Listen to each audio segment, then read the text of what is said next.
Come on. I'd like to see you do your job with someone in your elbow, armpit. I'm doing it all the time. location. You guys always bother me. 30 for 30. Steven, what if I told you a 32-year-old Dwight Howard would post the first 30-30 game since 2010 when I Kevin posted it on my gram. Congratulations, bro. I've always wanted to play with Dwight because I like him. And, you know, he great accomplishment last night. He deserved it. He's had a lot of real highlights this season. So Yeah. you got to give him I props. love Dwight. All right, I want to give you a stat though here. Wilt Chamberlain had 124 30-30 games. Right. The rest of the human race combined has 32. What? We got something we'll talk about off camera.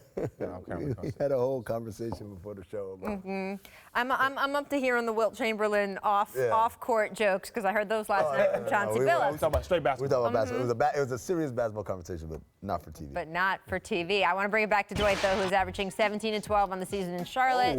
He, of course, has been a make-or-miss all-star all year long. Are we sleeping on him, Steven? Because, you know, Well, he's had a tough time in several spots, and it seems like he is more comfortable here. I love Dwight. You know, people look at him and look at his size, and they want him to be this mean guy. Oh, Duncan, you scream in your face, pushing people down.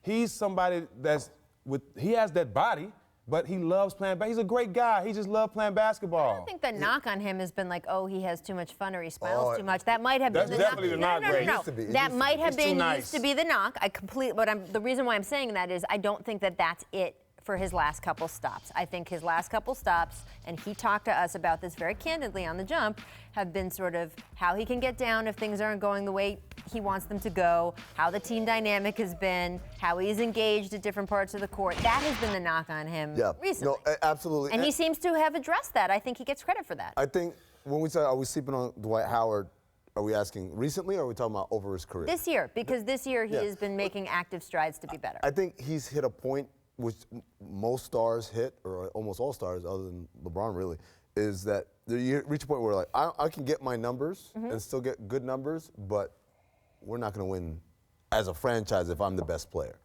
And so that's where he's at. I mean, he's still good and serviceable and can help teams win, but he's not centerpiece of a team anymore.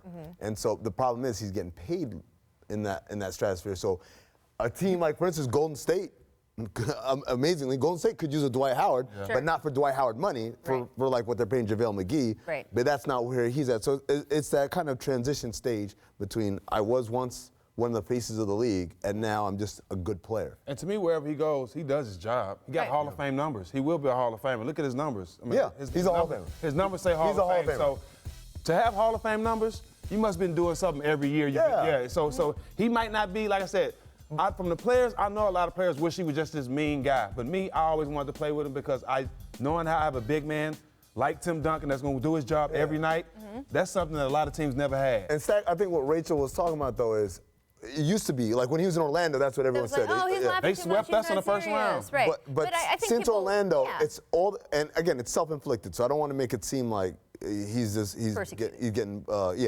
persecuted. But the way he left Orlando, and then obviously not getting along with everybody in LA, not with Coach D'Antoni, not with Kobe, not with anybody, right? And then in Houston towards the end, the souring with him and James Harden, those things are what has hurt his reputation over the last there was some conflicts. Yeah, over the last 8 years, 7 years, whatever it is. So, but Stack's right. He's a Hall of Famer. It's not even a question. Yes, I agree. And again, I think all you can ask people to do is try to be better, right?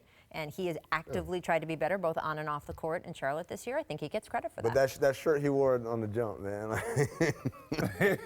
I do want to add that the league did announce just about an hour and a half ago, Dwight has been suspended for tonight, so this is how quickly things can turn. 32 and 31 night, suspension the next, because he did pick up his 16th technical foul of the season last night. I mean, you know, that's just how it goes. Maybe he needs some extra rest, right, after that game. I've been there. Yeah, I've been there. What's the most technicals you've had? I know, I came close.